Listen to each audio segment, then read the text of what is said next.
Hey guys, this is David here with MainDeck Masters, and I'm here to talk about my white deck profile from set 4 that I've been working on. I've been looking at the Valkyrie Callista list, and I think it's been doing pretty well. Don't forget to like and subscribe if you enjoy our content. Of course, we'll be doing it quite frequently. We have our proxy play videos coming out pretty soon. Hope you guys are excited as we are.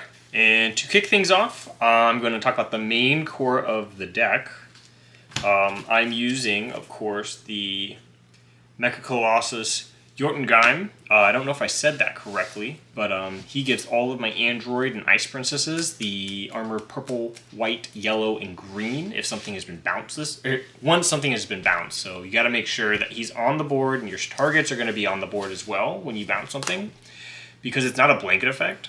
It is they gain this effect. So if it's not on the board when you bounce something and you call it later, it doesn't have it. Make sure you keep that in mind. And at level 3, he just bounces something, so he self-enables his stuff. 6 cost, 3 reduction. And his stat line is kind of meh, but like he's there to be a win con. And to support this win con, we're going to make everything unblockable with Callista. We use the Valkyrie engine. I use a 4-3-3. This bounces anything. This bounces 7 or lesses, both on summon. And all 3 have Valkyrie in the name, which works with this. All of my Valkyrie spirits have armor red, white, and blue, America. And then during my attack step, this spirit, Callista, and then any spirit with the soul core on it, cannot be blocked by the spirits of the armor that they have. So if Callista swings, it cannot be blocked by armor red, white, and blue as long as it has 4 cores on it at level 2.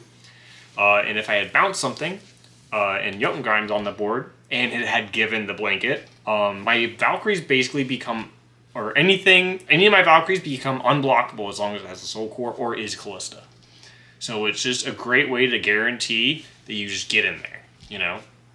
But yeah, and to support all of this, my deck has a few engines in it.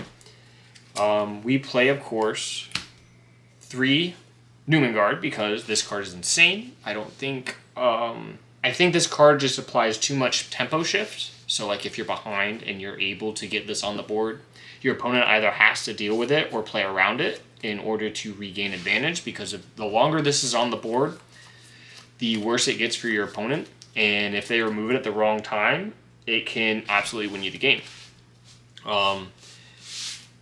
Another spirit that we play, just to help get the damage in, we play Lacille. Now you may be wondering, why are you not playing Frost Tiger? And I think that this card says I can ascend off anything that costs 4 or more.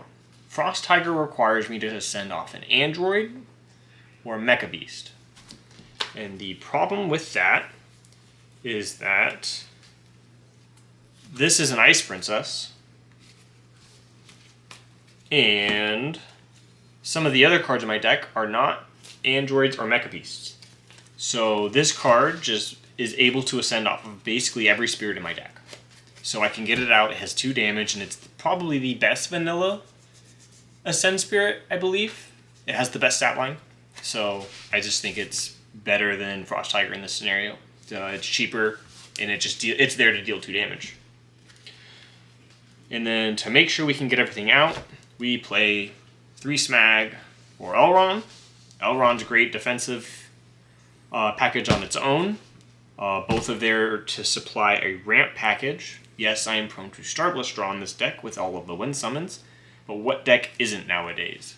Cards like Counter Sword can be used against me pretty well, but then again, Counter Sword I think is going to be a good card. Any wind summons are fine. This literally says you draw a card if you're behind, and this just ramps. And then when attack or block, you know what it does. Rest 2, 3 cost or less, or a 6 drop or less. And I think it's just pretty good. I don't know why you wouldn't include it if you have the space. And then onto my Nexuses. I have a singular Permafrost Palace. I'm currently testing this card. It has hit the board and has counted for reduction so far. That's pretty much it.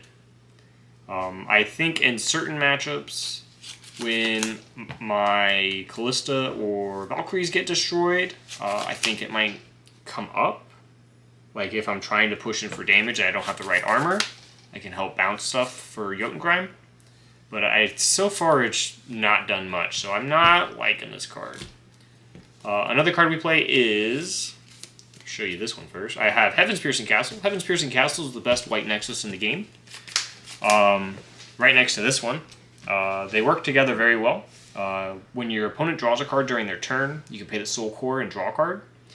And then the other effects are relevant, but when your Wind Block affects Spirit attacks, if this is level 2, you just put 2 cores from your trash onto that Spirit. Mainly do it for the draw effect. And then Mothership, when your opponent enters their attack step, you gain all your cores back. So in their main phase, when they draw a card, you pay the Soul Core.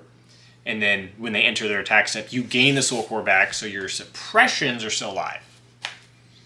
And that's pretty much it. On Nexuses, Magics, we play, of course, the standard 4 Ice Shield, 4 Star Blast Draw, and I prefer to play in white this set, 4 Dream Bomb. Bouncing those two damaging spirits is very nice. Ira is the only one that gives us problems. You could, if you feel like that you don't want to play 4 Dream Bomb, you can cut one and something else, probably the Permafrost Palace, to play 2 Counter Sword. That I feel would have a lot of success if you feel like Ira is a very big problem and you'll see it a lot. I think 2 Counter Sword in the main in white is a good call. But on to the off magics. We are playing 3 Strong Draw, mainly because we want to see our pieces. We want to kill our opponent. We play 2 Suppressions. And I opt to play 2 Regain because I am trying to deal damage to my opponent in this deck, and having Unblockable Spirits swing multiple times seems like a mighty fine idea to me. Now, like I said, good cards to play in this deck were probably like Counter Sword. You could play the Frost Tiger. You get the reduction, you get the cores. There's nothing wrong with it. It is another Wind Summon to proc Starbless. But I just feel like the utility, because you saw that all of my spirits are 4-drop or higher, so I don't really have a good turn 1 play. It's all about maintaining tempo with the Valkyries. Establishing something like this or Callista with Jotungrime, and just pushing for damage when you can. Don't be afraid to just put your foot on the gas. Because if you play passively with this deck, you're probably going to get too far behind. Good options, you could cut. If you don't feel like playing the double symbol spirit, you could play some Aegis. Aegis is pretty good because, you take a lot of damage. There's a lot of damaging spirits in this format, so I feel like Aegis is pretty good. I opted not to play it because I'm testing, but I will probably go back to a 2 of. But yeah, that's pretty much the list. Cards you could probably put in the side, of course, Fulla, Burning Force, Storm Prison, Floodstream's still pretty good. Raging Tide if you're really thinking about Weenie Rush, but I don't really recommend it. Sorry, Marshall.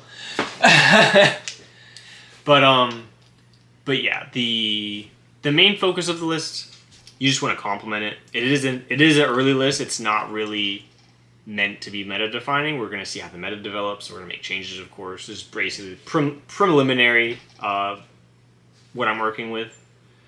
But yeah, that's the whole list. If you liked our video, again, like, subscribe, leave us a comment, tell me how shitty the deck is. And yeah, just have a great day.